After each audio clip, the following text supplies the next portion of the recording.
Madalas sa buhay natin ay nakakaranas tayo ng mga hindi inaasahang pangyayari. Mga pangyayaring babago sa ating buhay at kwe-question sa kung ano nga ba talaga tayo. Ikaw kapuso, naranasan mo na ba ang questionin ang iyong sexual na oryentasyon dahil lamang sa hindi inaasahang pangyayari? Dear Papa Dudut, magandang araw po sa inyong lahat at sa mga loyal kabarangay na nakikinig ngayon. Itago nyo na lamang po ako sa pangalang Mikey, 30 years old at kasalukuyang nakatira sa Antipolo, Rizal. May-ari ng isang maliit na negosyo and at the same time ay bokalista ng isang banda. Bata pa lamang ako ay hindi na lingid sa akin ang pagiging mahirap, Papa Dudut. Lahat ng hirap nga ay dinanas ko na mula sa mabahong barong-barong na tinitirhan namin noon, ay nakaranas din ako na tubig at asin lamang ang inuulam namin. Mga panahong yon na kapag sobrang nagigipit kami at hindi nakapagpapadala sa amin ng pera si Mama, na nooy namamasukan bilang kasambahay sa mag-asawang Chinese sa Sampaloc. Pero kahit na ganoon ay hindi naman ako nagreklamo. Bagkus ay nagpapasalamat pa nga ako dahil kahit papaano ay may kinakain pa rin kami at nakakapag-aral kami na lumang-luma ang uniform ko at tanging tsinelas lang ang suot na saplot sa aking paa. Si Papa naman noon ay nagmamaneho ng tri-bike para kahit papaano ay may maiuwi siyang pagkain sa aming 5 magkakapatid. Pero madalas ay dumadaing na rin siya dahil sa pananakit ng likod at mga binti niya. Papadudot pangatlo ko sa aming magkakapatid at nag-iisa pang babae. Kaya nga madalas ay binubuli ako ng mga kapatid ko dahil ako lang daw ang naiiba sa kanila. Pero ang sabi noon ni Papa ay prinsesa nila ako, kaya dapat daw akong mahalin at ingatan. Sinunod naman nila ang sinabi ni Papa at hanggang sa lumaki nga ako ay naging protective sa akin ang mga kapatid ko at ayos lang naman sa akin yon. At least ay walang naglalakas loob na umaway sa akin noon. Pero dahil nga sa sobrang hirap ng buhay namin noon ay hindi kinaya nila Mama at Papa na pag-aralin kaming lahat. Kaya naman nang makagraduate ako ng high school ay sinubukan ko na kaagad ang maghanap ng mapapasukan. At dahil underage nga ako ay nahirapan ako kaya naman madalas ay sinasamantala ko lamang na sumali sa mga singing contest. At kapag pinapalad nga ako ay nananalo naman ako. Minsan pa nga ay ako pa talaga ang dumadayo sa ibang lugar para lamang sumali sa mga contest. Dahil desperada akong masungkit ang mga premyo na pang isang linggong kainan na namin. Kung minsan ay nananalo ako, minsan naman ay natatalo. Pero hindi ako tumitigil dahil yon ang source ng income ko noon. At doon na nga may nakapansin sa akin, Papa Dudut, walang iba kundi si Edward. Matanda siya ng 8 taon sa akin, 32 years old siya noon habang ako naman ay 24 years old. Kinausap niya ako noon at inalok na maging bokalista ng banda nila at gustong gusto raw niya ang timbre ng boses ko na pwede sa kahit na anong genre at napag-alaman ko nga na siyang drummer ng kanilang banda.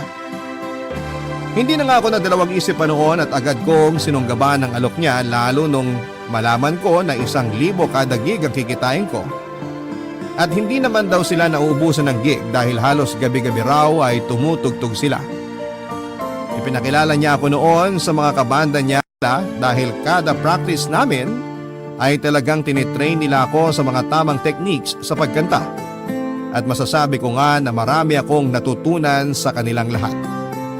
Nakatulong na rin ako sa pamilya ko lalo na sa pag-aaral ng mga kapatid ko. Pero makalipas nga lang ang 2 taon ay nabigla ako sa balita ni Kuya Edward nang isang araw ay puntahan niya ako sa studio kung saan ako nagpa-practice, Papa Dudut.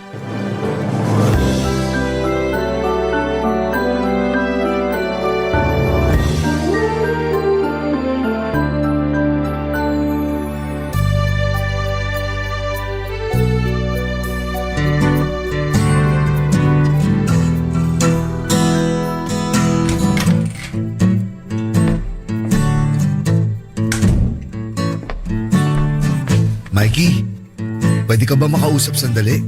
Sige po, tungkol saan po ba? Gusto lang kitang kumustahin.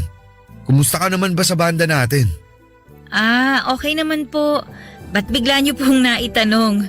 Wala lang. Gusto ko lang malaman kung komportable ka sa ibang kasamahan natin. Oo naman po. Tatagal po ba ako ng 2 taon dito kung hindi? Mabuti naman kung ganun. Ba't bigla niyo nga po bang naitanong yan? May problema ho ba? May issue ba sila sa akin? O kayo po, may problema po ba kayo sa akin? Hindi. Gusto ko lang makasiguro na maayos kitang iiwanan dito. Ha? Iiwan niyo ako? Sawa na po ba kayo sa pag-handle sa akin? Hindi, ano ka ba? Masyado ka naman nag-iisip. Alis na kasi ako. Ha? Saan po kayo pupunta? Natanggap ako sa trabahong pinag-applyan ko sa Kuwait. Kaya makikipagsapalaran muna ako sa ibang bansa. Pero Kuya Edward, paano ako? Anong paano ka na? Iniisip mo ba na baka alisin ka nila sa grupo kapag umalis ako? Malamang. Kayo nagpasok sa akin dito eh. Paano po pag umalis na kayo? Huwag kang mag-alala. Hindi naman mangyayari yun. Unless gusto ulit nilang maghanap ng kasing galing mo. Hindi uubra yung pambobola niyo sa akin, kuya. Malungkot ka ba? Siyempre, mawawalan ako ng Kuya Edward eh. Mangingibang bansa lang ako. Di naman ako sasakabilang buhay. Kung aalis kayo, sinong papalit sa inyo? Mababakante ang posisyon niyo. Siyempre pinaghandaan ko yan. Umanap muna ako ng kapalit ko bago ako nag-decide na mag-apply sa ibang bansa. Matagal na nga siyang naghihintay eh. Kakilala niyo po? Oo, pamangkin ko yun. Magkakasundo kayo panigurado. Kaidaran mo lang din halos yun. Ang tanong kasing galing niyo kayang tumugtog. Oo naman, hindi ako ipapahiya nun. Tsaka hindi mo na itatanong, musician ang buong angkan namin. Bakit hindi na lang kayo yung kumuha ng bokalista sa mga kamag-anak nyo? Ba't ako pa po yung pinili nyo? Imposible naman pong wala magaganda ang boses sa kanila. Well, may point ka. Pero nakitaan kasi kita ng potensyal. At alam ko nung mga panahong yun, kailangan na kailangan mo ng mapagkakakitaan. Paano nyo po nalaman? Yun kaya ang isinagot mo sa tanong nung isang judge. Tinanong ka nila kung bakit ka sumali sa contest. Ang sabi mo, Kailangan ko yung prize para pangkain namin ng 1 linggo. Pero hindi naman po ako nanalo nun. oo nga, pero sa tingin ko dapat nanalo ka dun eh. Feeling ko kasi may dayang nangyari. Di naman ganun kagagaling kumanta yung mga nanalo eh. Feel ko nga rin po, pero at least may opportunity na dumating para sa akin. So panalo pa rin po ako. Sa bagay, tama ka dyan. Kaya nga po sobrang nagpapasalamat ako sa inyo kasi binigyan niyo ako ng pagkakataon na i-showcase yung talent ko. At the same time, nakakatulong ako sa pamilya ko. Ang ginawa ko lang naman, ipasok ka rito sa banda. Pero ang hard work mo, ikaw yan. Pero salamat pa rin po. Malulungkot talaga ako kapag umalis na kayo rito. Huwag kang malungkot.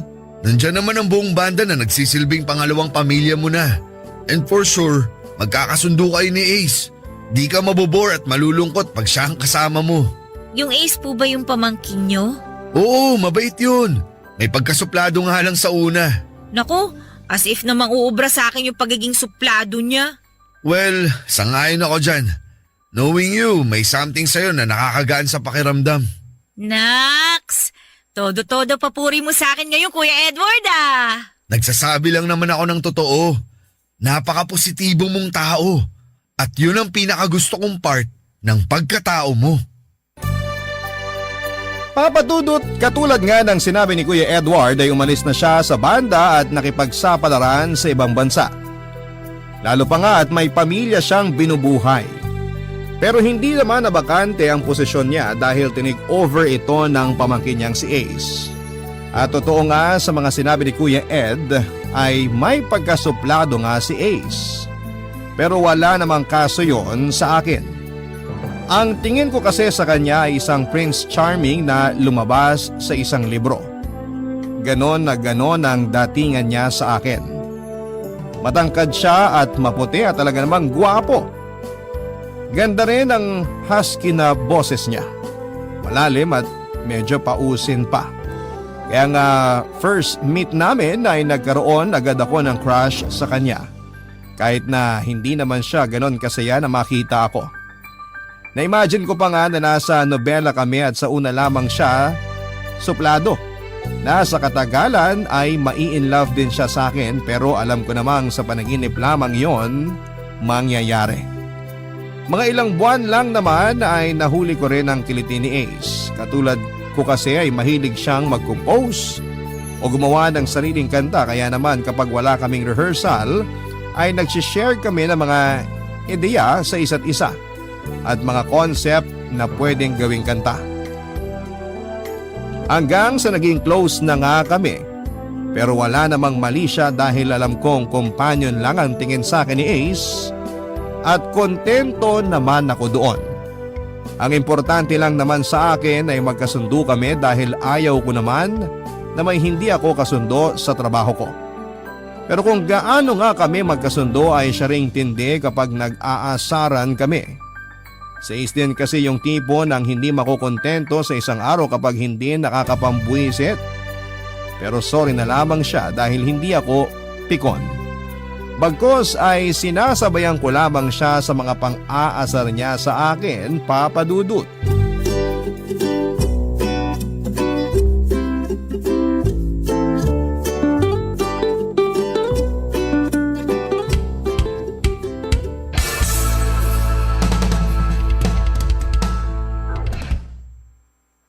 Maya na ulit tayo mag-rehearse. Sakit na ng kamay at braso ko. Sige, minamalat na rin ako. Delikado pa yata tong boses ko mamayang gabi.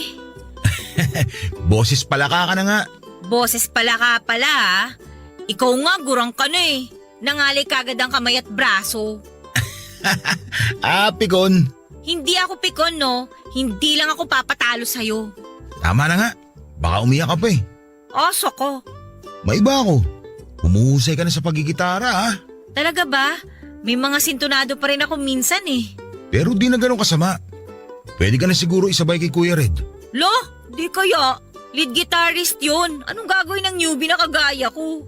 Ang sinasabi ko lang naman, konti na lang pwede ka nang isabay sa kanya sa mga madaling pyesa. Malay mo next time, nagigitara ka na habang kumakanta. Ang astig nun. Nai-imagine ko nga yan. Parang ang sarap sa feeling no? Pag-usahin mo palalo. O kaya magpatulong ka kay Kuya Red. Ayoko. Nahiya ako eh. Wow! Marunong pala mahiya ang makapalang muka. Hoy, sino kaya mas makapal ang muka? Ikaw nga, hindi naman sa'yo yung pagkain, kinain mo. Tawang-tawa lang. Mag-aasawa na yan. Bakit ba kasi hindi ka makapag-move on? Isang pirasong siomay lang yon. Last ko na kasi yun ano, kinain mo pa. Ano, PG lang? Grabe naman to. Bili pa kita na 1,000 siomay eh. Akin na pera, pambili ng 1,000 siomay. Wala akong cash na dala. Credit card, gusto mo? Wag na, baka namang walang laman yan. Ano akala mo sa akin, poor? Bakit, hindi ba? Nanginginain ka ng siomay ng may siomay? At least siomay lang. Hoy, ba't ka tumatawa? Oy, natawa ko eh, bakit ba? Iba naiisip mo, no? Hoy, wag mo ko itulad sa'yo ha. Masama bang tumawa? Hindi, pero para kasing iba iniisip mo eh. Ano bang iniisip ko? Sabihin mo nga. Akin na lang yun. Kesa kung pinagtitripan mo, tapusin mo na yung kantang sinusulat mo para malapatan na natin ang tono. Langya naman kasi. Ang hirap pala gumawa ng kantang senti kapag wala pang experience. Bakit? Hindi mo pa ba naranasan ma-broken hearted? Naranasan. Pero hindi naman kasi ganun kasakit. Nakapag-move on kaagad ako. Alangan naman ako magbigay sa'yo ng idea. Hindi pa rin ako nakaka-experience ma-broken hearted. Wala akong magawang inspiration. Pag naman kasi pinilit ko, baka naman di ganun kadama pag kinanta. Di proceed ka na lang sa usual song na sinusulat mo. Tapos kapag may experience ka na, doon mo na lang balikan yung isa. Sa bagay, may plano nga pala tayong tumugtog ng original composition natin sa mga gig natin. Basta sabihan mo lang ako kung anong gusto mong tema. Then mag-share na lang ulit ako ng pwede kong i-share na idea. Ganun na nga lang talaga mangyayari. At lumipas pa nga ang 2 buwan, Papa Dudut, ay mas naging malapit kami ni Ace sa isa't isa. Pero napag-alaman ko nga na may girlfriend na pala siya na hindi ko naman na kinagulat. Napaka-imposible naman kasi na sa itsura niyang yon ay wala siyang girlfriend. Medyo nalungkot lamang ako ng slight dahil Yung 1% na pag-asa ko na magiging kami na ni Ace ay tuluyan na nga pong naglaho, Papa Dudut. Pero ayos lang naman dahil crush lang naman ang nararamdaman ko para sa kanya, hindi po gaanong kalalim. Humahanga ika nga nila. Isa pa ay trabaho naman talaga ang priority ko dahil may pamilya akong umaasa rin sa akin. Naisip ko na saka ko na lamang iintindihin ang sarili kong love life kapag nakahanap na ako ng stable na trabaho. Hindi naman kasi sa panghabang buhay ay magiging bokalista ako ng isang banda. Siyempre may posibilidad na umalis ang isa sa mga miyembro o kaya naman ay madisband ng banda. Ilang beses ko naman ang sinubukang mag-apply ng trabaho pero hindi ako pasok sa mga requirements na hinahanap nila sa isang aplikante. Una nga ay high school graduate lamang ako at sumunod ay walang work experience. Pero pasasaan ba?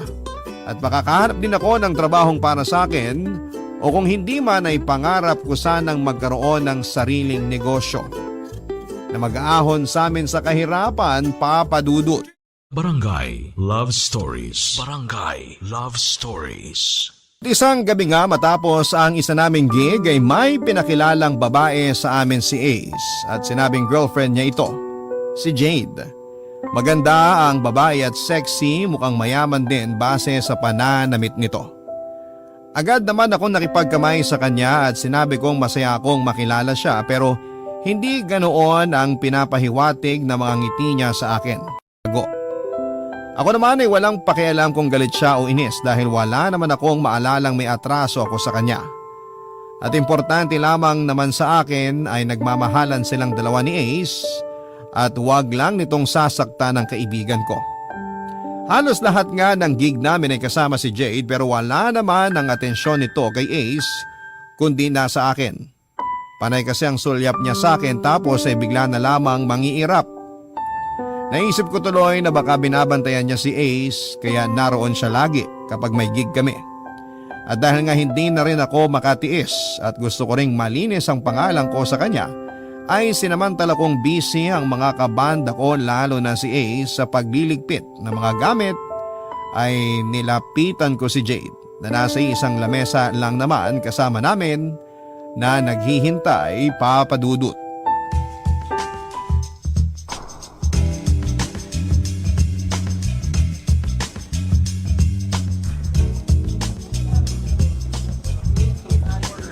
Hi, Jade. Close pa tayo? Hindi. Pero magfi-feeling close na ako sa'yo. Kasi mukhang ang laki ng problema mo sa akin eh. Paano mo naman nasabi? Kung nakamamatay lang siguro yung tingin mo, baka kanina pa ako nakabulagta sa sahig. Anong ibig mong sabihin? Kanina pa masama ang tingin mo sa akin eh. Tapos panay ka pa irap. Kung may galit ka sa akin, pwede mo namang sabihin. Makikinig ako. Okay, fine.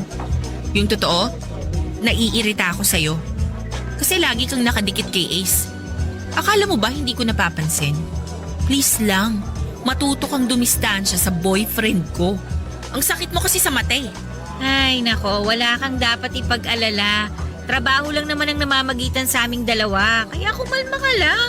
Hindi ako kakalma, knowing na crush mo ang boyfriend ko. Lo, halata ba? Iniinis mo ba talaga ako? Hindi. Nakakapagtaka lang kasi na ikaw lang ang may alam na may crush ako kay Ace. Maming ka pa talaga. Proud ka? Ganon? Teka lang muna Jade ha. Kung ano man yung iniisip mo, mali ka. Okay? Pure crush lang ang nararamdaman ko kay Ace. Alam mo naman siguro yun, di ba? Umahanga lang ako sa kanya. Pero yung as in gustong gusto, hindi. Hindi, Day. Huwag ka nang magpalusot. Kahit crush pa yan, may gusto ka pa rin sa boyfriend ko. Pang-ilan ka nang nagsabi sa akin yan? Di ko na mabilang sa totoo lang. At the end of the day, sinubukan pa rin nilang ahasin si Ace. Ay, hindi naman sa ganun. Tsaka tingnan mo na nga lang yung sarili mo, oh. Tapos tingnan mo ko, oh. Ang ganda-ganda mo. Sexy. Wala akong panama sa'yo. Tingin mo papatulan ako ni Ace? Kahit nga yata maghubad ako sa harapan niya, di niya ako papatulan eh. Ano? Ay, sorry ah. Alam mo, loyal si Ace sa'yo. Lagi ka nga niya kinukwento sa akin simula nung ipakilala ka niya sa akin eh. At saka base pa lang sa kwento niya, alam kong mahal na mahal ka niya. Kaya please lang, magtiwala ka sa boyfriend mo. At sa tingin mo, maniniwala ako sa lahat ng mga sinabi mo? O hindi naman kita pinipilit na maniwala. Sinasabi ko lang in case na kailangan mo ng assurance. Sabihin na nating mas mahaba ang ginugugol na oras ni Ace sa pagre-rehearse sa studio kaysa sa kasama mo siya. Pero sinisigurado ko sa'yo, wala kang dapat na ipag-alala sa kanya. Kaibigan ko si Ace at gagawin ko lahat para lang hindi masira ang tiwala mo sa kanya. Masyado kang nakikialam para sa isang kaibigan. Alam mo ba yon? Alam ko, pero kasi ganito yan. Malaki ang utang na loob ko sa tito ni Ace. Kaya gusto ko lang na bumawi. Tsaka maniwala ka sa hindi. Wala talaga akong plano o balak na agawin sa'yo si Ace. Hindi ako threat, no? At kung sakali man, isa ka rin sa mga poprotektahan ko. Dahil mahalaga ka kay Ace eh. Sige. Pagkakatiwalaan kita sa ngayon. Pero wag na wag mong sisirain ang tiwala ko. Makakaasa ka. O so ano, magkaibigan na ba tayo? Pansamantala, hanggat hindi ko pa napapatunayan na hindi ka talaga threat sa relasyon namin. Salamat. O teka, kumain ka na ba? Hindi pa. Bakit? Pakakainin mo ko? Pwede naman kung gusto mo. Mukhang seryoso pinag-uusapan nyo ah. Hi, babe. Tapos na kayo magligpit? Oo babe. Ano palang pinag-uusapan nyo? Wala naman. Pinagkukwentuhan ka lang namin. Ako? At ano naman pinag-uusapan nyo tungkol sa akin? Sabi ko sa kanya, loyal ka sa kanya at mahal na mahal mo siya. Kala ko naman nagsusumbong ka na ng kung ano-ano. Bakit? May dapat ba siyang isumbong? Ano ka ba babe? Siyempre wala. Loyal ako sa'yo. Kung ano naman yung worries mo, alisin mo na. Hindi kita ipagpapalit kahit kanino. Alam mo namang mahal na mahal kita eh. Sabi ko sa'yo, Jade eh. Sige na nga. Pero sa ngayon, gusto ko munang kumain. Kanina pa ako gutom eh. Sure. Saan mo ba gusto kumain? Since gabi na, gusto kong kumain ng mami na may mainit na sabaw. Okay sige. Maghanap tayo ng mamihan. Wala kasi akong masyadong alam na kainan dito bukod sa mga fast food eh. Si Mikey, baka may alam. Meron naman. Eh di tara na. Ano pang hinihintay natin? Tuturo ko na lang sa inyo kung saan. Malapit lang naman dito. Sumama ka na sa amin. Kakain tayo. Sigurado ka? Oo. Ayaw mo? Gusto, basa-basagot niyo eh. Papa Dudut, nagpaalam na nga kami noon sa iba naming kabanda dahil may inuman session pa raw sila. Nakapagtataka nga lang na napakabilis na nagbago ang pakikitungo sa akin ni Jade. Ang akala ko nga ay aawayin pa niya ako at makikipagdebate pa sa akin ng matagal pero napaka-mature niya. Naging casual siya sa akin at hindi ko naramdamang out of place ako habang kumakain kaming tatlo. Lagi kasi niyang tinatanong ang opinion ko sa bawat topic na napag-uusapan nilang dalawa ni Ace. Sa maikling panahon nga na yon, ay narealize kong mabait si Jay. Kaya hindi na ako magtataka kung bakit mahal na mahal siya ni Ace. Siguro'y masyado lamang talaga siyang natroma sa mga dating nagkagusto rito kaya gano'n na lamang ang pagwo-worry niya. Kitang-kita ko naman kung gaano rin niya kamahal ang kaibigan ko at masaya ako para sa kanilang dalawa, Papa Dudut. Buti na lang talaga at sinubukan kong makipag-usap sa kanya para malinis ko na rin ang pangalan ko. Papa Dudut, ng mga sumunod nga na gabi ay kasama pa rin si Jade sa mga gig namin. Pero hindi katulad ng dati ay lagi na itong nakangiti sa akin at maaliwalas na rin ang itsura nito sa tuwing nakikita ako. Magandang sign nga yon dahil kahit papaano ay mababago ko ang pagtingin ni Jade sa ibang babaeng nakapaligid kay Ace. Na hindi lahat ng babae ay katulad ng mga nakilala niya noon.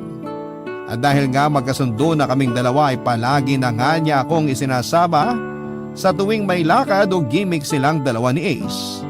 Na minsan ay naiisip ko na nga na hindi na sila nagkakaroon ng quality time dahil lagi na lamang akong kasama. Pero sinabi naman ni Ace na ayos lang sa kanya dahil yun daw ang unang beses na nakasundo ni Jade ang babaeng malapit sa kanya. At para nga i-celebrate ang official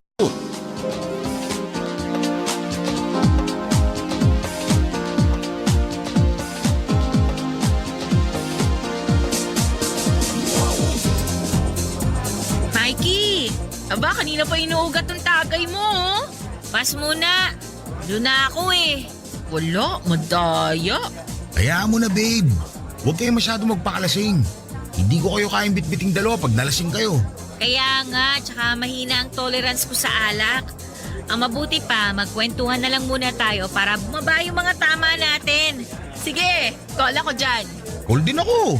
Kwentuhan niyo naman ako kung paano kayo nagkakilala. Sino ba magkukwento? Ay, kahit sino sa inyong dalawa. Sige, ako na. Nagkakilala kami 3 years ago sa bar na pinagkakantahan nyo. Kagagraduate ko lang na ng college, kasama ko friends ko noon. Doon namin napiling mag-celebrate. Tapos, ayun, nakita ko si Ace sa stage kumakanta. Kasama nila Tito Edward. Kumakanta ka, Ace? Oo. Pero nagkaroon ako ng problema sa lalamunan ko. Kaya hindi na ako nakakanta ulit. Kung mapapansin mo, medyo paus ako magsalita. Ano bang nangyari? Chain smoker ako noon at nagkaroon ako ng grabing ubo. Hanggang sa nagkaroon ng araw ng tamang lalamunan ko na dahilan ng pagkasira na rin ng boses ko. Ah, ganun pala yun. Uy, sumabalik ako dun sa kwento. Paano kayo nagkakilala nun? I mean, sino yung nag-first move? Ako? Medyo nakainom na kasi ako noon eh. Nagulat nga ako sa kanya kasi bigla siyang umakyat doon sa stage. Tapos nag-request ng kanta. Dedicated daw para sa akin. Ay, talaga? Iba talaga nagagawa ng alak, no? Tapos ayun nga, hanggang sa matapos yung request kong kanta, hindi ako bumaba ng stage as in. Grabe. Hindi ko carry yun. Kakahiya ka. Ano ka ba? Walang hiya-hiya pag nakainom. O tapos, ano ba nangyari? Ayun, hiningi ko yung number niya. Sabi ko kung wala siyang girlfriend, maging textmates kami. At sakto, wala nga siyang girlfriend. Ayun, mula sa pagiging magkaibigan, naging kami na. Naloka ako sa'yo, Jade, ha? Ikaw pa talaga yung naunang nagbigay ng motibo. Na love at first sight ako sa kanya eh. Taray! Ikaw naman, Ace. Ano naman ang masasabi mo doon? Masasabi ko? Lagi ko nang sinasabi sa kanya to. Pero isishare ko sa'yo. Sa totoo lang, masaya ako na nilapitan niya ako nung araw na yun. Kasi kung di niya ginawa yun, hindi ko siya girlfriend ngayon. Eh ikaw ba? Kailan mo ipapakilala sa amin ng boyfriend mo? Boyfriend agad? Wala nga manliligaw eh. Lah, di ba may mga humihingi ng number mo? Fake number binibigay ko sa kanila.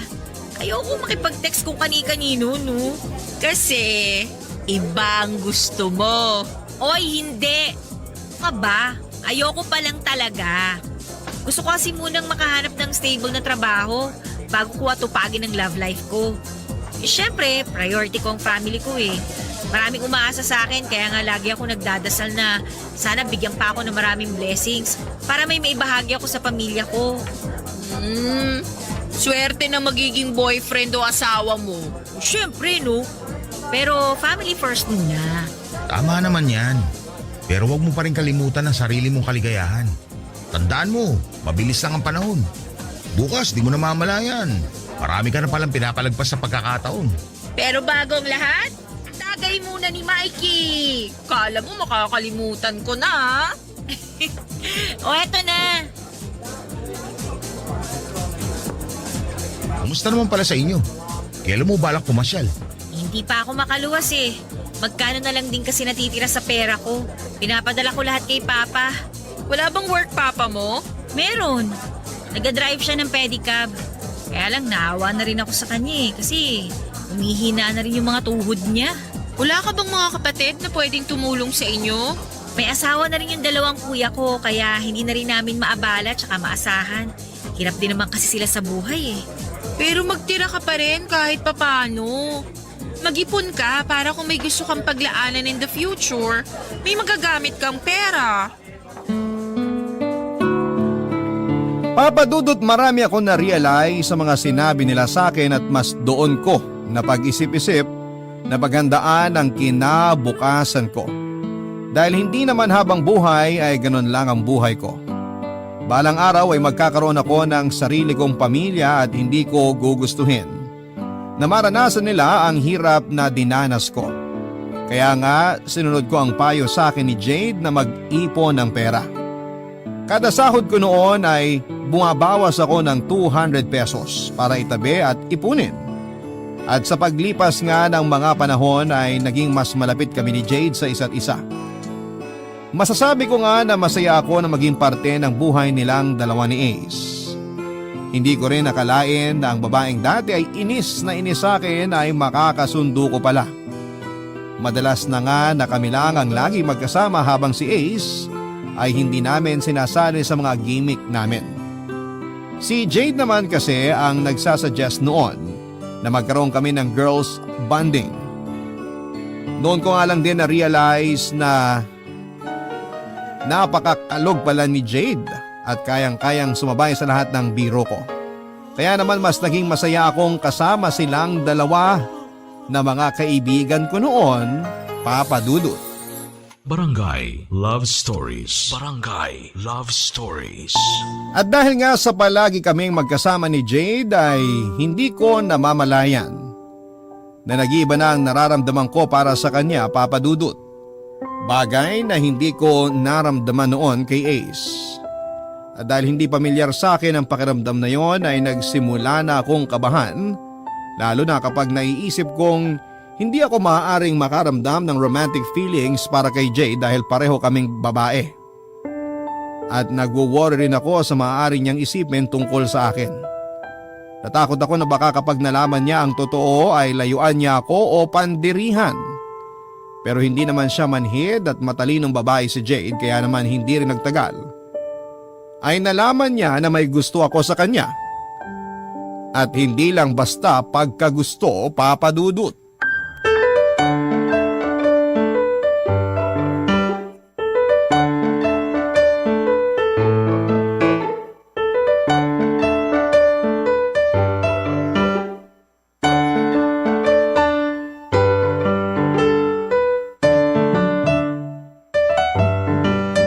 Magkaibigan tayo, di ba? Oo, bakit? Kung may gusto kang sabihin, sabihin mo na. Sabihin ang alin. Ay, Mikey, inoobserbahan kita palagi at hindi ka ganun kahirap pasahin. Alam ko na may gusto ka sa akin. Teka, paano mo nalaman? Kung paano ko nalaman noon na may gusto ka kay Ace? Instinct. Isa pa, hindi ka ganun kagaling magtago, no? Sorry Jade ha, hindi ko naman sinasadyang magkagusto sa'yo eh. Pero, nangyari na lang bigla eh.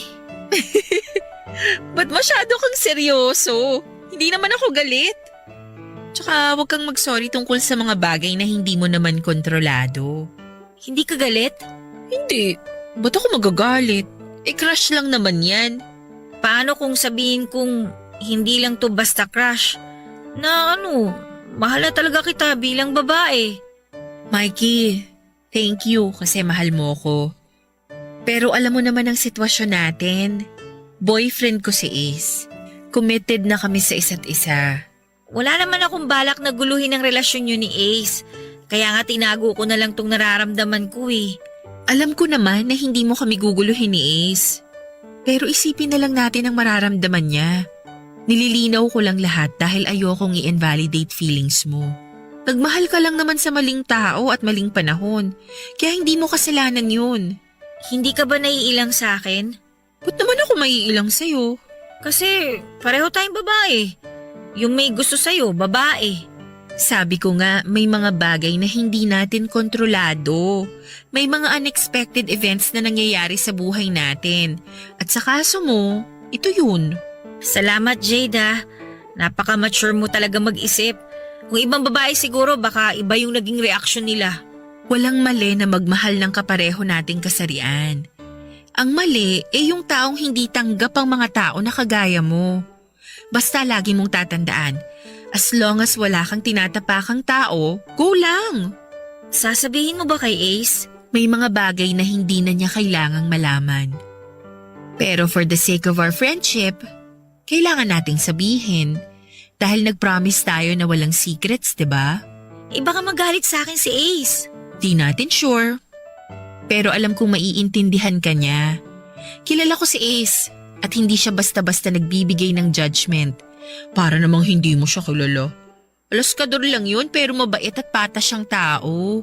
Alam ko naman. Ay, sana lang wag magbago ang trato mo sa akin dahil sa mga nalaman mo. Ano ka ba? Siyempre hindi. Best friends na tayo, di ba? Oo, best friends. Walang magbabago sa atin.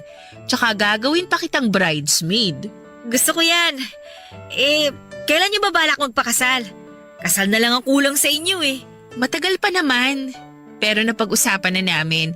Sigurado naman ako na siya na ang gusto kong makasama habang buhay eh. Basta ako, susuportahan ko kayo kung saan kayo masaya. Salamat, Mikey. Hindi ako nagsisisi na binigyan kita ng chance na maging kaibigan. Totoo kang kaibigan at totoo ka sa mga nararamdaman mo. Pero ang pinakagusto ko sa'yo, yung positive outlook mo sa buhay. Sa ilang buwan kong pagkakakilala sa'yo, never kitang narinig na nagreklamo dahil ang pangit o minamalas ka sa buhay. Lalo lang naman ako may stress pag inintindi ko pa ang mga kamalasan ko sa buhay. Mismo! Kaya nga bilib ako sa'yo eh. Magsikap ka lang, alam ko magiging successful ka rin balang araw. Kasi pinagpapala ang mga katulad mo. Grabe naman ang compliment mo sa akin. Pero salamat ah. Magdilang anghel ka sana. Papadudot parang naalis ang mabigat na nakadagan sa dibdib ko matapos ang pag-uusap naming yon. Napakaswerte ni Ace dahil nakatagpo siya ng babaeng kagaya ni Jade. Swerte rin naman si Jade kay Ace.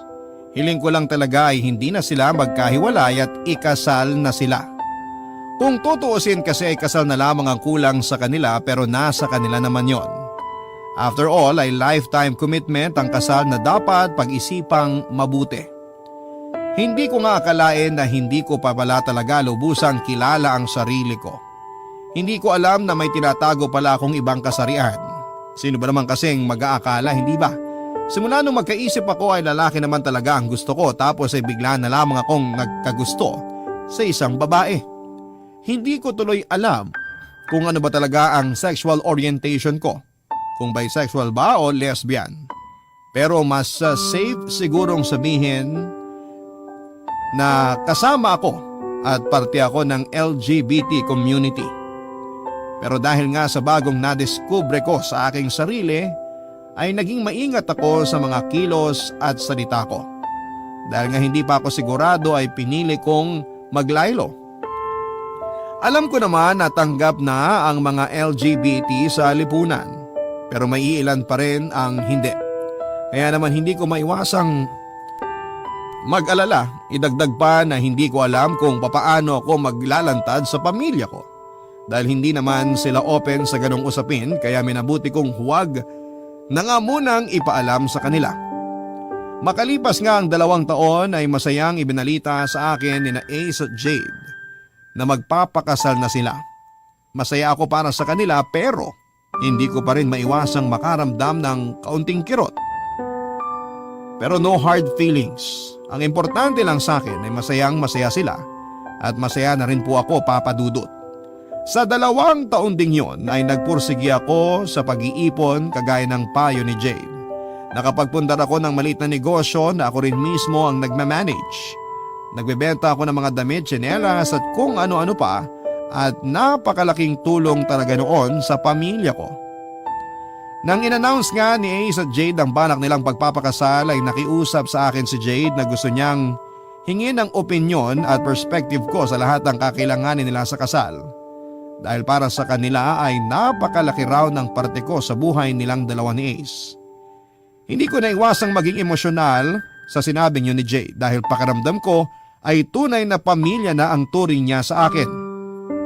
At hindi ko naman siya binigo dahil kasakasama nga nila ako halos sa lahat ng paghahanda nila para sa kasal lalo na sa mga isusuot nila.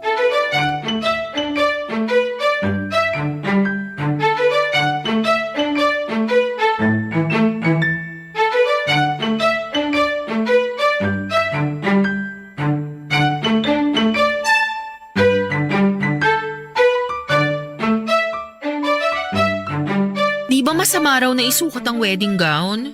Bakit masama? Sabi di daw matutuloy yung kasal. Pep! Nag-research ako tungkol dyan. Nagtanong na rin ako kay na mama. Ang sabi niya, Pwede naman daw isukat basta hindi pa fully made yung gown. I mean, hindi pa tapos gawin. Anong hindi pa tapos? Halimbawa, hindi pa naikakabit yung isang manggas ng gown. Pwede niya yung isukat. Nox, ni-research mo talaga yun? Oo naman no. Para maiwasan natin yung mga bawal-bawal sa kasal. Wala namang mawawala sa atin kung susunod tayo eh. Sa bagay, better safe than sorry. Tama. Pero syempre, pina-verify ko muna kay mama yung mga pamahiin sa kasal. Sina tita ba? Walang ibinilin sa'yo? Ayun nga, wag na wag ko nga daw isusukat ang wedding gown ko bago ang kasal. Sumunod na lang kayo para wala na talagang makakapigil pa sa kasal nyo. Sa bagay, kaso nahihirapan ako pumili ng wedding gown. Lahat kasi magaganda.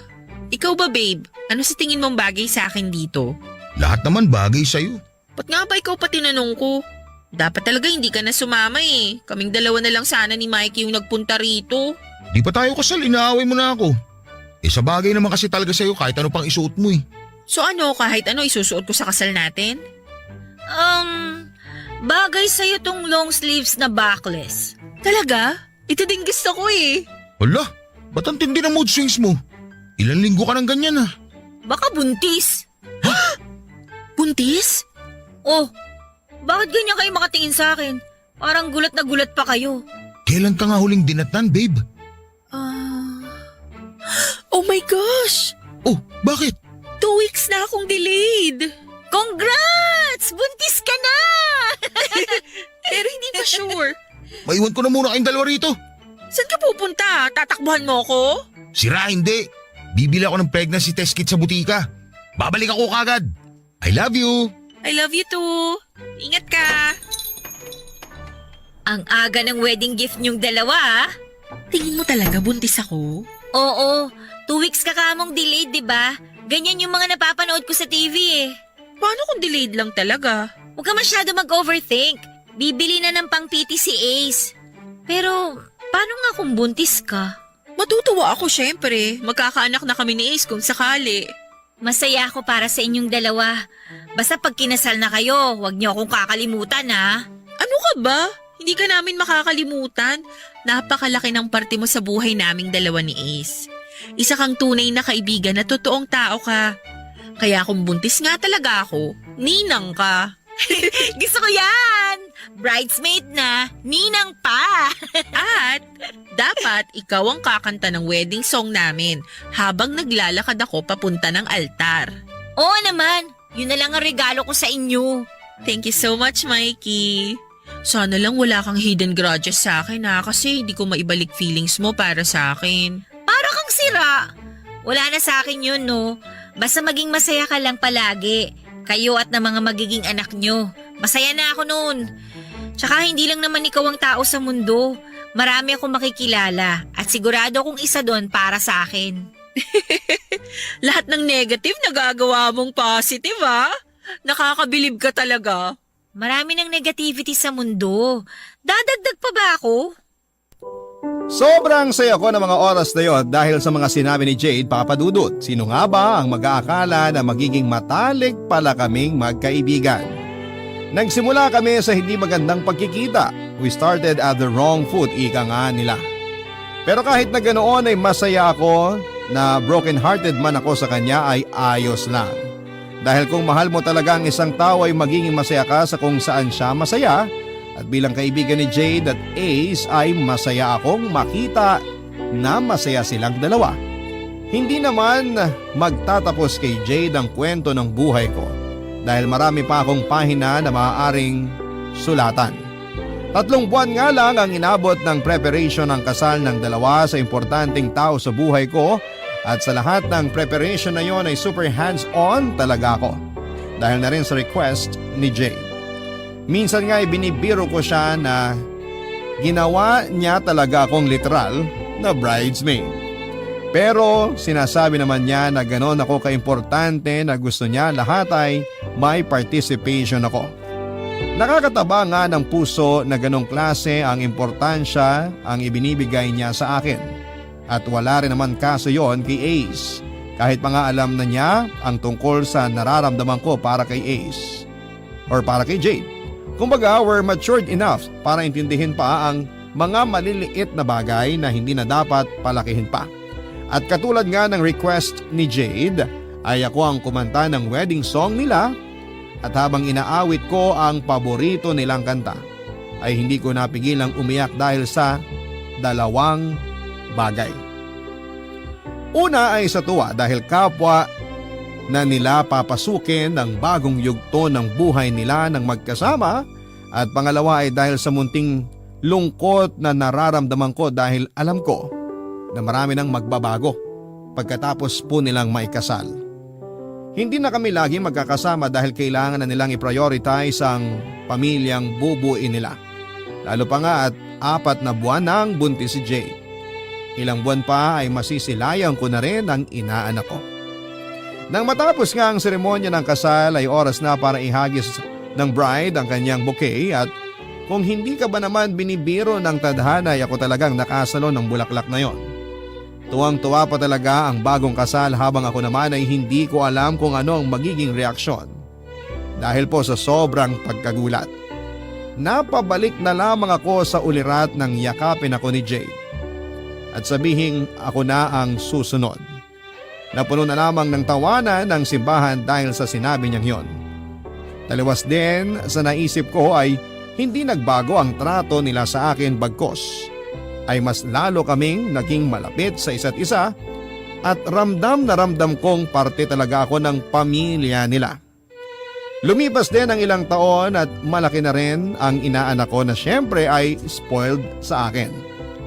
Sa ngayon Papa Dudut ay naghihintay na lamang ako sa taong mamahalin ko at mamahalin ako katulad ng pagmamahalan ni na Jade at Ace dahil hanggang sa ngayon ay nasa akin pa rin ang bouquet ni Jade. At dito ko na nga po tinatapos ang aming kwento na nagsimula sa isang flat na tono hanggang sa nagkaroon ng sari-saring nota at nakabuo ng magandang awit ng buhay. Noon sa opisina ay nagawa pa niyang kumuha ng trabaho online. Nagkuripot na rin kami sa mga sarili namin Papa Dudut. Hindi na kami lumalabas para mag-date noon kahit sabihin pang may okasyon dahil nangihinayang kami sa gastos. Nilalaan na lang namin ang extra na pera namin for emergency dahil natuto na kami noong pumutok ang unang taon ng pandemya. Nabawasan ang naipon namin dahil nahinto kami sa pagtatrabaho sa mga opisina namin. Kaya naman noong nakabalik na kami sa trabaho ay ginawa namin ang lahat ang paraan para maibalik ang nagastos namin mula sa ipon. Lalo na ako Papa Dudut. Siniguro kong malaki ang perang mailalagay ko sa bangko namin.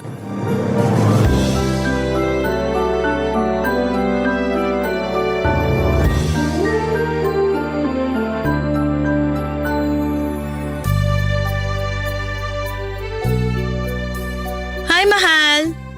Hi. Ay, walang mahal? Sorry. Hi, mahal. Ikaw ha, nakakalimutan mo na laging tawagin akong mahal. Busy lang. Busy din naman ako pero di ko nakakalimutang tawagin kang mahal.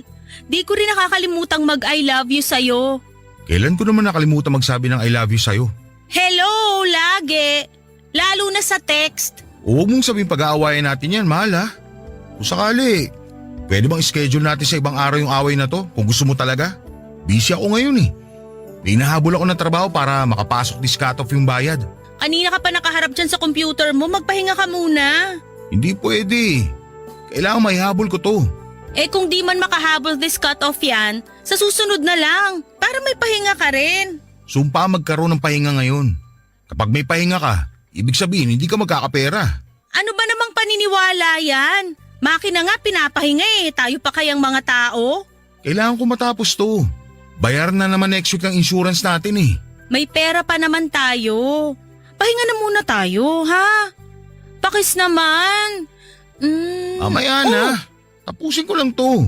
Mamaya na yan, please. Karil, Mahal! Mahal ang pangalan ko. may toyo ka ba ngayon? Bakit bigla ka nalang nagagalit? Anong bigla na lang? Dapat nga dati pa ako nagalit sa'yo eh. Oh, anong ginawa ko? Wala kang ginawa. Yun naman pala eh. Bakit ka magagalit sa akin? Ang labo mo naman. Di mo naintindihan yung gusto kong puntuhin, no? Wala kang ginagawa para sa relasyon natin. Paanong wala? Di pa ba sapat na nagpapaako ba ako sa pagtatrabaho? Para sa future nating dalawa? Di pa ba yung sapat para sa'yo? Di mo ba yung na-appreciate man lang? Na-appreciate ko naman yan. Kaso, Kaso ano? baka naman pwedeng wag puro trabaho. At anong gusto mo? Mag-resign ako? Hindi ganyan ang ibig kong sabihin. Diretsahin mo na kasi ako. Nasasayang ang oras eh. Ibig na makapagtrabaho na ako ngayon. Ang dami pang pasikot-sikot. Wala ka ng oras para sa atin. Lahat na pupunta sa trabaho. Ganun ka rin naman, di ba? Parehas lang tayo nagtatrabaho. Bakit ka nagre-reklamo? Saka yung oras sa relasyon natin, lagi namang meron. Eh, anong tawag mo sa nangyayari ngayon? Kung wala tayong oras sa isa't isa, eh di sana hindi tayo nakakapag-usap ngayon. Di tayo sabay kumakain sa umaga at gabi. Di tayo magkatabi sa pagtulog. Ano pa bang oras ang kailangan mo? Ang gusto ko, maglaan naman tayo ng oras para di mawala yung spark sa relasyon natin. Spark? Ano ka, teenager? Teenager lang naghahanap niyan. Kahit sana mag-asawa na tayo, meron pa rin nun. Para na lang tayong boardmates sa bahay na to eh. Wala nang lambingan, wala nang date, wala na kahit ano. Nibatiin ako para sa anniversary natin, di mo magawa. Ang tagal na natin mag-asawa, Karil. Di na natin kailangan ng ganyan. Doon tayo sa praktikal. Sorry ha, kung naghahangad ako makaramdam uli ng pagmamahal mula sa'yo. At ngayon pinamumukha mo hindi kita mahal. Alam kong mahal mo ko, pero di ko na yun ramdam. Puro kasi trabaho ang inaasikaso mo. Di mo man lang maisip na asikasuhin kung ano naman yung kailangan ko. Yung kailangan sa relasyon natin. O sige, para tumigil ka na. Sa Sabado, mag-date tayo after ko ma-deliver yung mga in-order sa akin pyesa. Wag na, kung napipilitan ka lang. Tapos ngayon gaganyan-ganyan ka sa akin. Pinagbibigyan ka na nga sa gusto mo. Ang gusto ko, gustuhin mo rin yung gusto ko. Ano? Wala! Good night!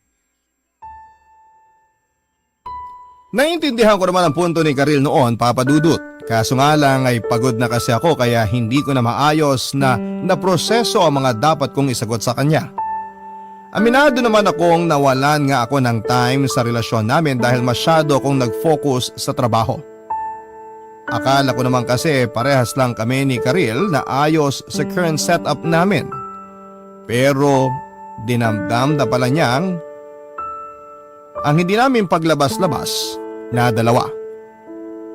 Tiningnan ko ang kalendaryo ng cellphone ko at doon ko na-realize na last week ay anniversary pala ng aming kasal.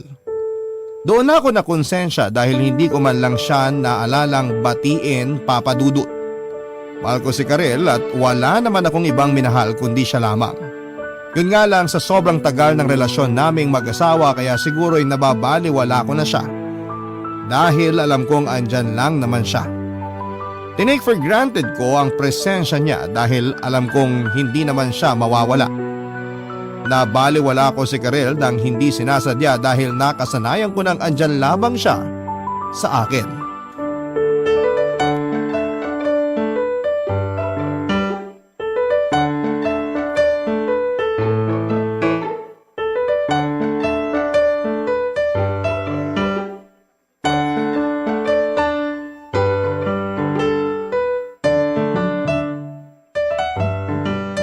Louie?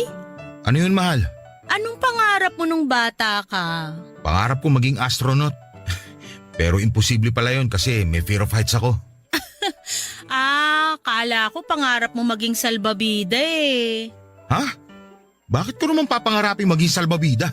Yung kasi yung comment mo dun sa picture ng babaeng vlogger na nakasalbabida sa pool? Ha? Wala akong comment na ganun ha. Magde-deny?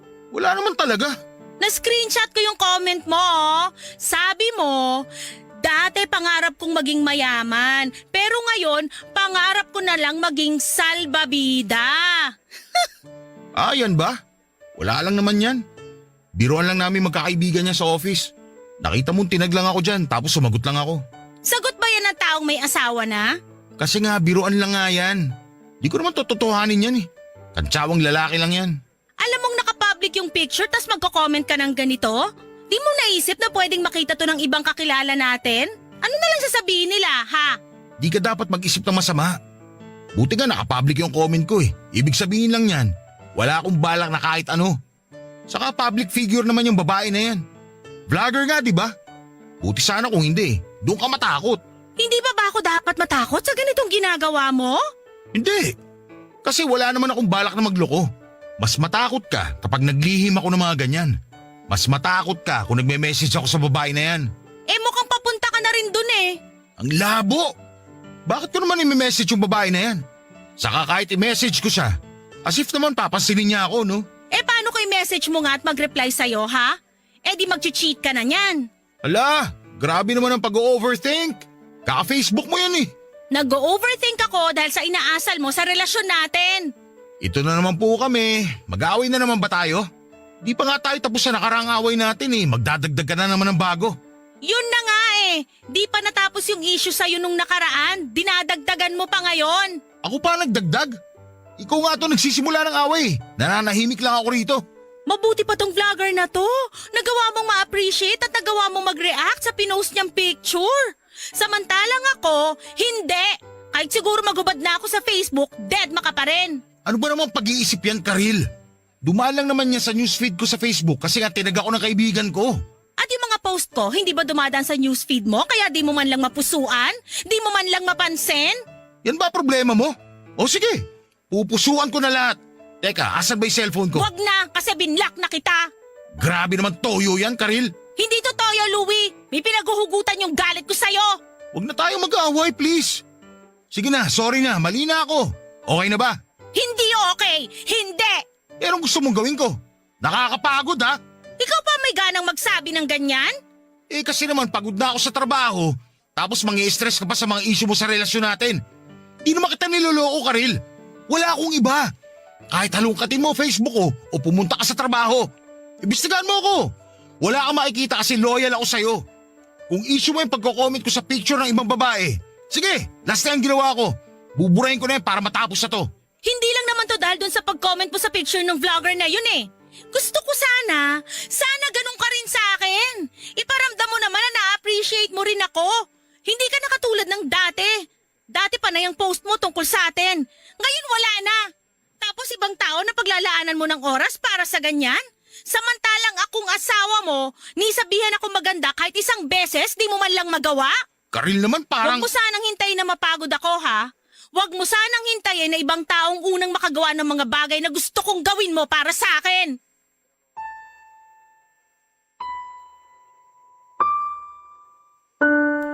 Papadudot na takot ako sa mga sinabi ni Karil. Bigla ko na imagine na isang araw ay iiwan niya ako at ipagpapalit sa isang lalaking kaya siyang mahalin sa paraang gusto niya. Doon ako natauhan dahil hindi imposibleng mangyari yon. Sinubukan ko mag-leave sa trabaho para ma-date ko siya pero tinanggihan niya yon. Sinabi niyang magtrabaho na lamang kami. Wala naman akong nagawa pero doon ko na napansin ang panlalamig niya. Mas lalo akong natakot. Lalo't yun ang unang beses na na-feel kong binabaliwala niya ako. Hindi ko na rin siya nakasasabay noon sa umaga para kumain at kahit sa pagtulog sa gabi. Lagi na lang siyang nakatalikod sa akin. Sinubukan ko siyang lambingin, ipagluto at yakapin pero iniiwasan na niya ako.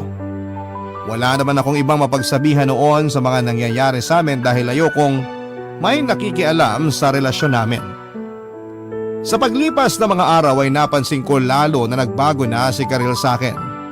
May mga time na hindi na rin umuwi noon si Karil at lagi na lang sa bahay ng kapatid niya o di naman kaya ay sa bahay ng best friend niya. Naisipan ko tuloy na baka meron ng iba si Karil. Sinubukan kong kausapin si Karil tungkol doon pero sininghalan lamang niya ako. Hindi pa rin talaga natatapos noon ang issue ni Karil at naiintindihan ko naman siya. Hindi lang talaga ako makapaglatag noon ng solusyon sa issue niya sa relasyon namin. Kaya hindi ko siya magawang mapapayag na ayusin namin ang problema namin. Pero alam ko naman na kapag pinatagal ko pa ang pagbuo ng solusyon, mas lalo lamang mawawala si Karil sa akin. Inisip ko pa lang noon na mag-iimpake siya ng mga gamit niya para iwan ako ay nadudurog na ako. Mahal ko ang asawa ko at hindi ko lang talaga alam noon kung paano siya babawiin dahil sa dami ng pagkukulang ko sa kanya, Papa Dudut.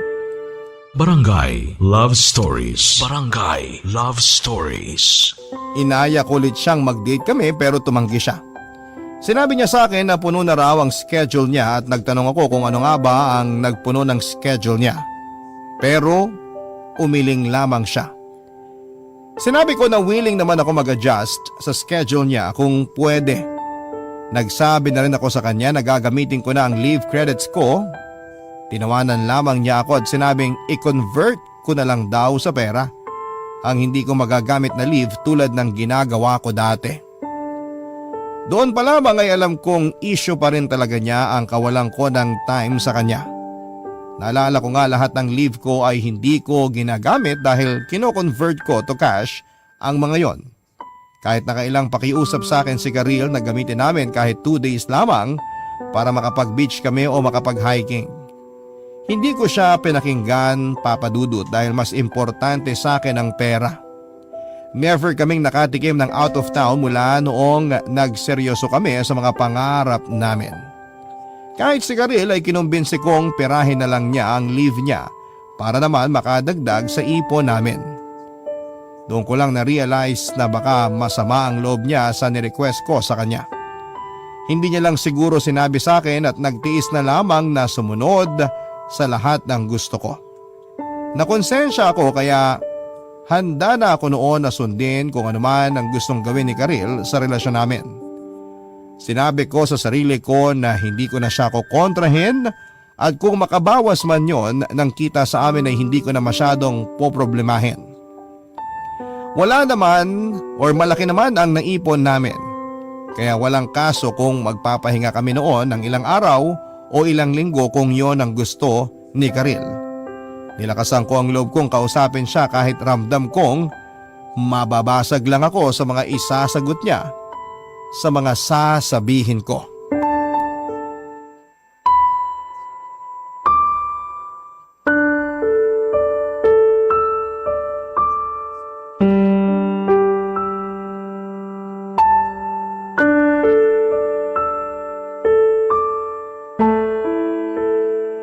Pwede na ba tayo mag-usap?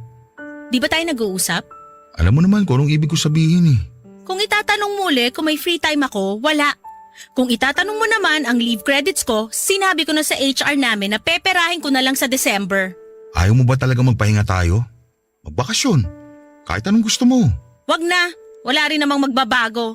Pinangunahan mo na agad eh. Nagpapakatotoo lang ako, Louie. Hindi Louie ang pangalan ko. Mahal. O ngayon, alam mo na ang pakiramdam. Alam ko nagtatampo ka pa rin sa akin kasi wala nga akong time sa'yo. Puro ko trabaho.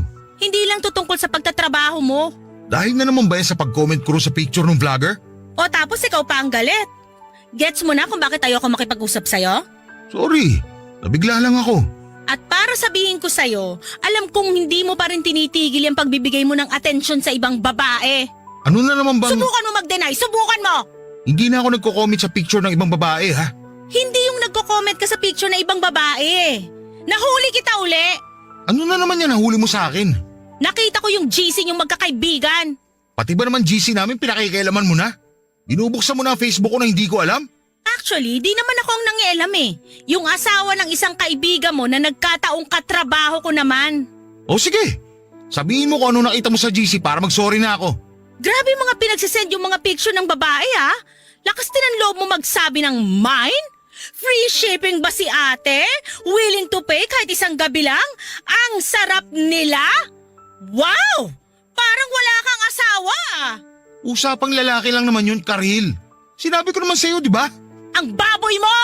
Paano kung ganyan din ang pag-usapan namin magkakaibigan? Paano kung magsabi ako na masarap yung isang lalaki? Anong mararamdaman mo, ha? Okay, gets ko na. Sorry.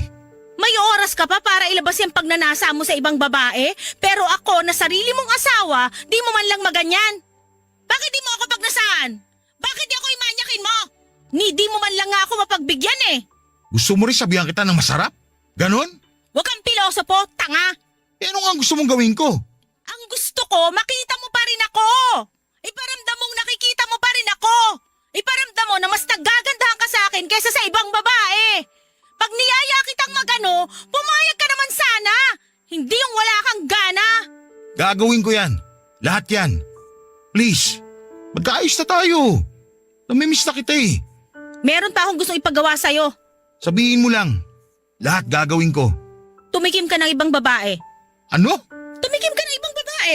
Papayagan kita. Kung yan ang paraan para ma-realize mong mas angat pa rin ako sa iba. Ano ba naman pag-iisip yan, Karil? Akala ko ba gagawin mo lahat para magkaayos tayo? Tinetesting mo ba ako, ha? Hindi. Gusto kong gawin mo to. May kaibigan ako na pareha sa sitwasyon ko. Binigyan niya ng hall pass yung asawa niya para makatikim ng iba at after nun, bumalik sa kanya yung asawa niya. Na-realize daw nung asawa niya na mas angat siya kesa sa iba. Naging maayos uli sila. Bumalik yung dating gana nung asawa niya sa kanya. At ipapagawa mo yan sa akin? Nababaliw ka na ba? Gusto ko nang maging maayos uli ang relasyon natin. Maayos naman tayo, ah. Problema lang yung oras. Hindi lang oras ang problema dito, Louie. Wala ka ng gana sa akin. Ramdam ko yon. Kailan ba tayo huling nag-ano? Ha? Naalala mo pa? Kasi ako hindi na. Ganon nakatagal yon. Ayoko. Ayoko yung pinapagawa mo. Pag-isipan mo mabuti bago ka tumanggi. Mas lalong naging magulo ang sitwasyon namin ng asawa ko, Papa Dudut. Napailing na lamang ako sa gusto niyang mangyari. Inisip ko na baka sinusubukan niya lamang ako kung kakagat ako pero parang seryoso siya noon. Ilang beses pa niya akong kinulit, Papa Dudut. Pinabasa pa niya sa akin ang usapan nila ng kaibigan niyang nakatry noon. Hindi ko talaga maintindihan yung point ni Karil pero naisip ko na baka sobrang desperada na lang talaga ng asawa ko para maayos ang relasyon namin. Naawa tuloy ako sa kanya dahil kaya niya akong ipaubaya sa iba para lamang maging maayos ang aming pagsasama. Isang beses ay hindi ako nakatulog kakaisip kung kaya ko na bang pagbigyan si Karil sa gusto niya. At kung sakali mang pagbibigyan ko siya ay sino namang babae ang papatol sa akin, lahat ng kakilala kong babae ay alam na may asawa na ako noon. Binuksan ko ang Facebook ko at napadaan sa newsfeed ko ang bagong palit na profile picture ng 25 anyos kong katrabaho na si Icar. Napalunok ako dahil sa suot niyang pulang bikini habang nakahiga sa may buhangin. Chinek ko ang Facebook niya at nakita kong single siya. Inesto ko pa ang ibang social media accounts niya pero wala akong nakitang bakas na may karelasyon siya. Naalala ko tuloy si Icar noong unang beses ko siyang nakita sa trabaho. Nagandahan ako sa kanya at minsan ay napag-usapan na rin namin siya ng mga katrabaho kong lalaki. Hindi lang ako noon ang nagkakagusto sa kanya, marami pa kami. Naisip ko kung papayag kaya si Icar na may mangyari sa amin. Napatanong pa ako sa sarili ko kung paano ko i-explain sa kanya ang sitwasyon namin ng asawa ko. Hindi ako nakapagplano ng gagawin kay Icar at kinabukasan ay parang sinadya ng tadhana. Sa pagpasok ko noon sa opisina ay si Icar kaagad ang unang bumungad sa akin.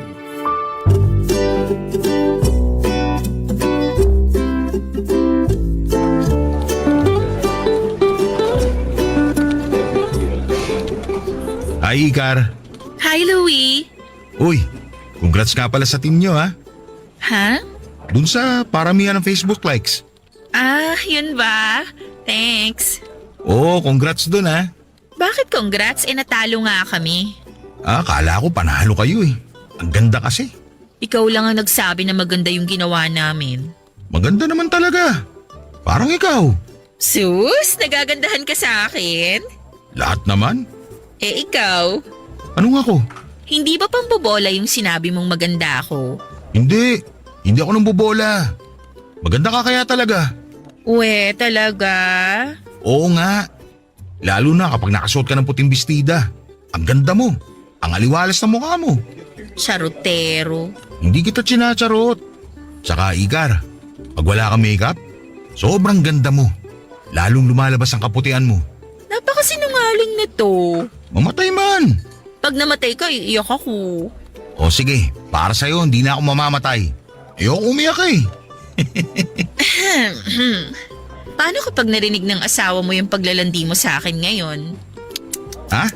May asawa ka diba? Dinala mo pa nga nung Christmas party natin. Si Carla ba yon? Oo. Maganda siya. Sino? Yung asawa mong si Carla. Oo. Maganda nga si Karil. Sino si Kiril? Yung asawa ko. Akala ko ba Carla yung pangalan ng asawa mo? Ikaw ha, baka marami kang ibang asawa. Nagkamali lang siguro ako ng dinig. Isa lang ang asawa ko, si Karil. Gusto mo ba akong idagdag? Kung gusto mo. Joke! Uy, ikaw ha, crush mo ata ako eh. Kung oo, ayos lang ba? Pero mali eh. May asawa ka na. Oo nga. Sorry kung medyo nilandi kita. Di ko napigilan eh. Warning na yun sa'yo ha. Maging loyal ka sa asawa mo. Bad ka. Oo, sorry ulit. Sige may gagawin pa pala ako. Louie, Bakit? joke lang. Anong joke lang? Ituloy mo lang nalandiin ako. Gusto ko siya.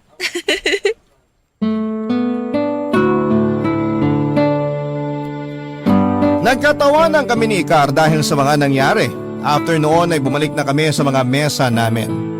Akala ko noon ay matatapos na ang paglalandian namin yon pero biglang nag-message sa akin si Icar gamit ang email niya.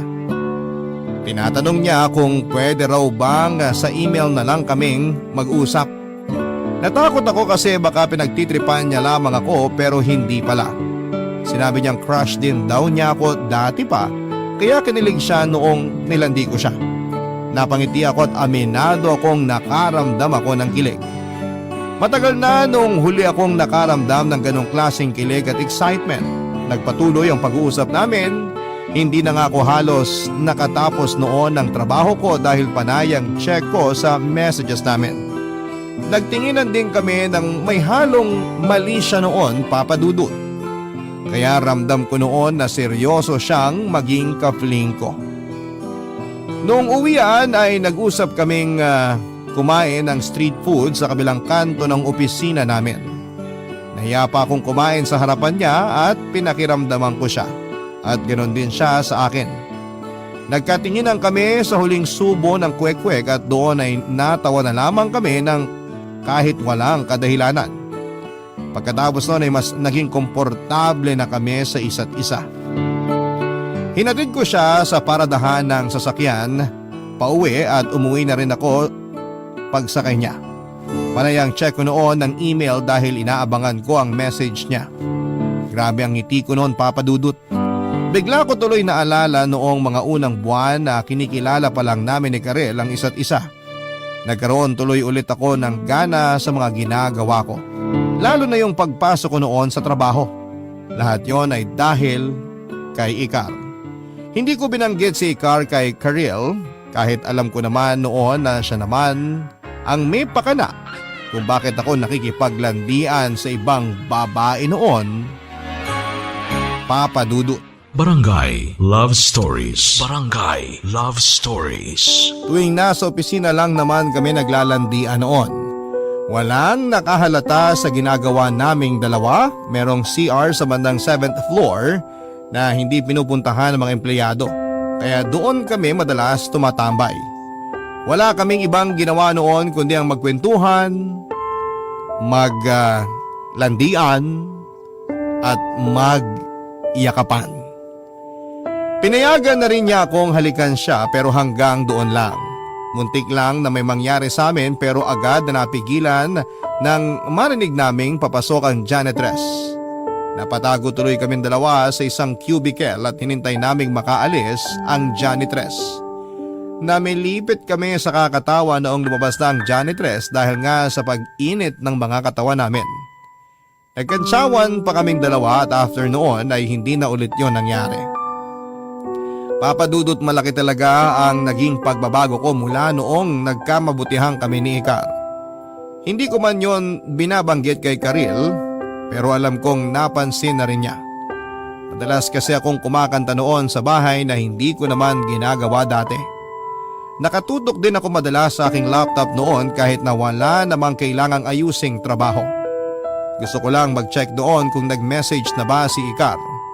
Walang naging issue kay Icar ang pagkakaroon ko ng asawa. Sinabi niya sa akin na dati raw ay may naka-fling na rin siyang may asawa sa dati niyang opisina. Sinabi rin niya na exciting daw yung office fling lalo na sa taong may sabit. Yun daw ang sabi ng mga... Yun daw ang isa sa mga dahilan kung bakit niya ako pinatulan. Sumang-ayon ako sa sinabi niya dahil kahit ako ay nakakaramdam ng kakaibang excitement dahil sa pagkatago naming dalawa. Sa huli ay napansin na ako ni Karil at huli na para mag-deny.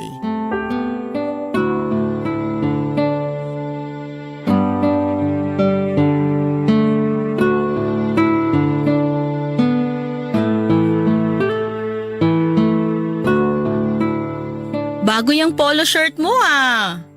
Oo. Kakabili ko lang kahapon. Bagay ba? Himala. Bakit himala? Di ka naman mahilig bumili ng damit eh. Yung last na bili mo ng damit nung second anniversary natin. Napilitan ka pang bilhin yun dahil natapunan ka ng sabaw ng bulalo nung nasa Tagaytay tayo. Ayaw mo ba? Dati naman lagi ka namimilit sa akin na bumili ng mga bagong damit. Para magmukha naman ako presentable. Sinasabi ko lang naman. Saka, nagpabango ka ba? Umorder ako sa katrabaho ko. Naawa ako eh. Kailangan ng pandagdag sa tuition ng anak niya. Himala rin yan ha. Hindi ka naman nagpapabango dati. Kahit 50-50 na yung buhay nung nagbebenta, di ka pa rin bibili. Kasi para sa'yo, di naman beneficial sa buhay ang pabango. Grabe naman to. Pwede rin naman magbagong tao ah. Ayaw mo kaya ng pagbabago? Sa lahat ng taong nakilala ko, ikaw lagi yung bumabaluktot kapag usapang pagbabago na. Sino dahilan ng pagbabago mo, ha? Ha? Sino yung babaeng dahilan para magpabango ka at bumili ng bagong damit? Karil naman. Huwag kang matakot. Di ba nga ako nag-udyok sa'yo na mambabae ka? Okay sige, aamin ako. Total, ikaw naman talaga may gusto nito eh. So sino nga siya? Kwento ka naman tungkol sa kanya. Sure ka ah? Baka awayin mo ako ah. Bakit kita aawayin? Ako nga ang may pakana nito, di ba? Ang weird kasi na magkukwento pa eh. Dali na, magkwento na. Huwag na magkwento. Okay na yun, alam mong yun na yun. Ang arte naman nito. Sino siya? Karil. Hindi ako magagalit. Natutuwa nga ako na sumunod ka sa gusto ko eh. Saka tingnan mo ngayon ang sarili mo. Ang laki na ng pagbabago mo. Lagi kang nakangiti, lagi kang mabango, conscious ka na bigla sa itsura mo. Kaya ka rin siguro bumili ng bagong polo shirt. In fair, blooming ka ha?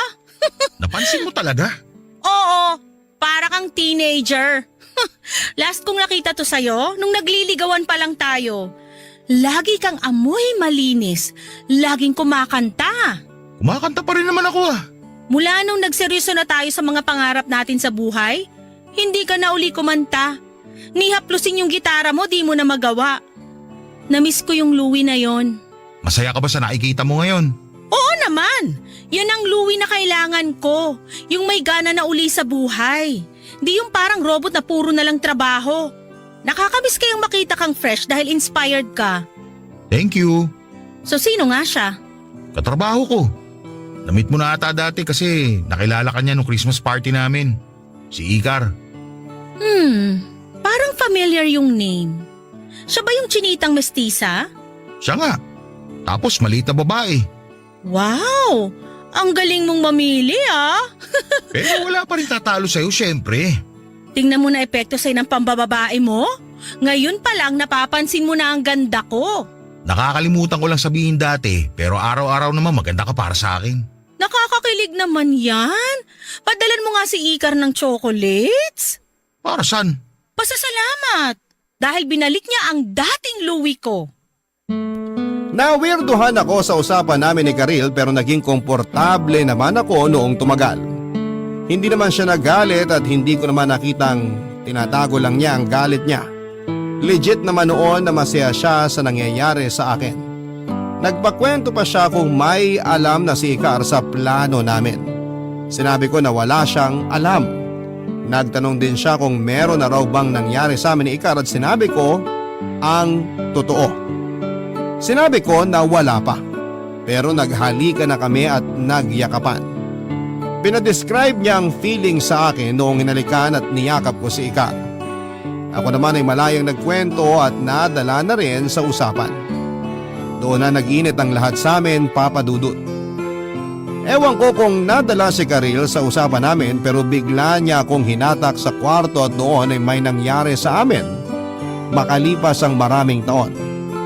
Yun marahil ang pinaka-passionate na pag-aano namin ni Karil. At dahil lang yon sa naging usapan namin tungkol kay Igar. Tinulak pa rin ako ni Karil na ipagpatuloy ang namamagitan sa amin ni Igar. Sinabi niya na huwag ko raw ipapaalam ang plano namin dahil baka umatras at iwasan na ako ni Igar.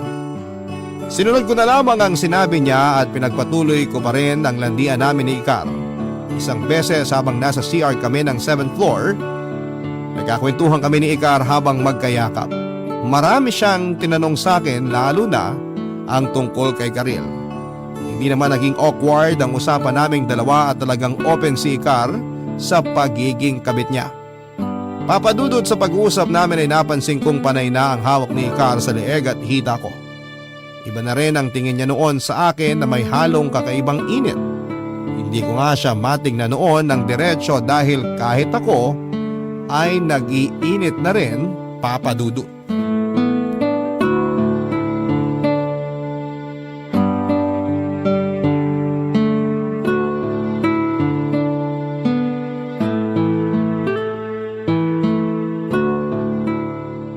Oh, bakit ka umiiwas ng tingin sa akin, ha?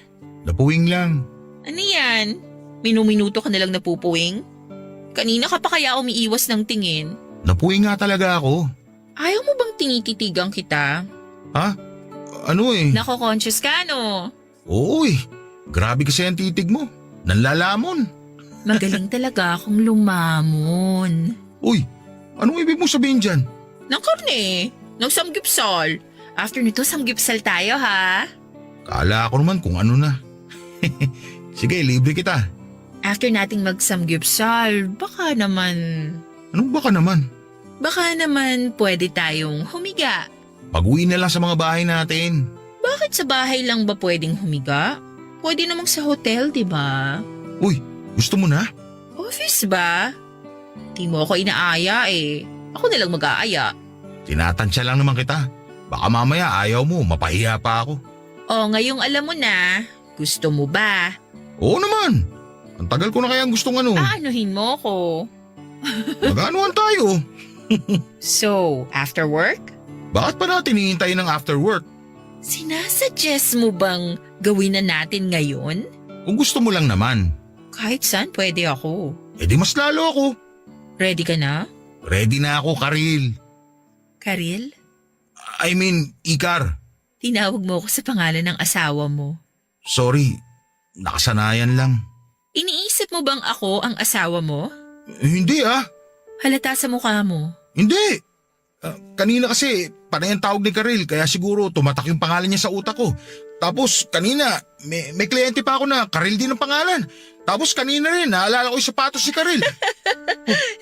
Bakit ka tumatawa? Louie, okay lang. Anong okay lang? Okay lang na itigil na natin to.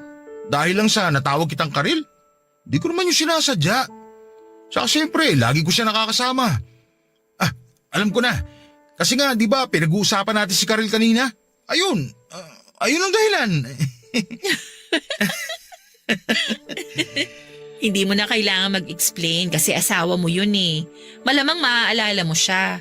Mahal mo yun eh. Mahal ko nga. O edi lumabas din ang totoo. Mahal mo pa rin ang asawa mo. Ewan ko kung ano nangyayari sa akin. Pasensya ka na ha. Ayos lang yun. Alam ko naman kung anong pinasok ko. Nangyari na to sa akin dati. Alam kong sa huli, asawa pa rin ang pipiliin. O paano? Tara na? Tara saan? Sa hotel. Ha? Akala ko ba? Joke!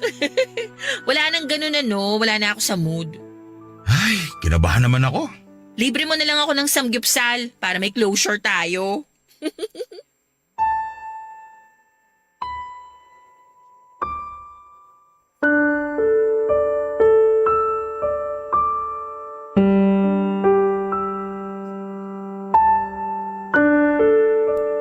Papadudot dahil sa muntikang pangyayaring yon ay natauhan ako. Doon ko na-realize na mahal ko si Karil at siya lang ang gusto kong makasama sa panghabang buhay. Noong medyo kumawala ako ay doon naman naging malaya ang utak at ang puso ko para hanapin ang pwesto ni Karil. Kaya sa bandang huli nagising na lamang ako sa na hinahanap-hanap ang asawa ko kahit merong ibang babaeng nakaharap sa akin. Mabuti na lang noon at si Icar na rin ang tumapos sa namamagitan sa amin. Natakot ako na baka maghabol siya tulad ng iba pero hindi naman niya yon ginawa. Pagka-uwi ko ng bahay kinagabihan ay naabutan ko si Garil na tinatahi ang butas kong polo. Agad ko siyang niyakap ng mahigpit at doon ko naramdamang tama ang desisyon kong bumalik sa totoong pag-ibig ko. Sinabi ko sa kanya ang lahat ng nangyari at hinalikan niya ako, Papa Dudut. Sinabi niyang masaya siyang nakabalik na ako. Naiyak ako dahil napakaswerte ko sa asawa ko, Papa Dudut. Pinangako ko sa sarili ko na kahit kailan ay hindi na mauulit ang minsang pagtataksil ko. Pinangako ko rin na sisikapin kong balansehin ang relasyon namin at ang trabaho ko para mas lalong maging maayos ang pagsasama namin. Nagpa-counseling kaming dalawa para maintindihan namin kung ano pa ang problema sa amin at kung ano pa ang pwedeng magawa para mas lalo kaming tumibay. Sa ngayon, Papa Dudut, ay nakabili na kami ng maliit na bahay at nagsisimula na rin kaming bumuo ng sarili naming pamilya. Nagkaroon na ng katuparan ng mga pangarap namin kahit na minsan ay naligaw kami. Pero dahil pinili naming magpatuloy, nakarating pa rin kami, Papa Dudut. Nahuli man ng konti, ang importante ay nakaabot pa rin. Hanggang dito na lamang po ang aking liham, Papa Dudut.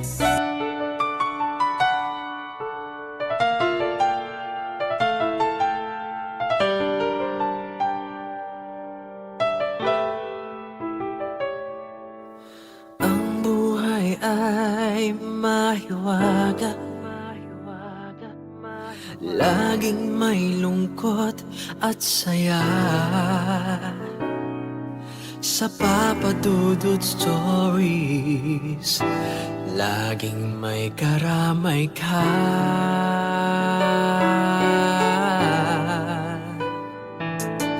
Mga problemang kay bigat,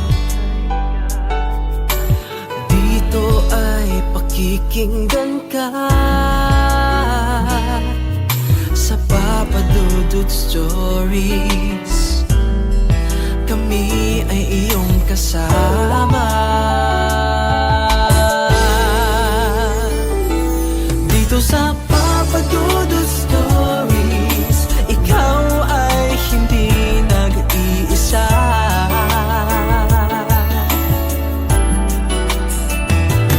Dito sa Papa Dudut Stories, may nagmamahal sa'yo. Papa Dudut Stories, Papa Dudut Stories,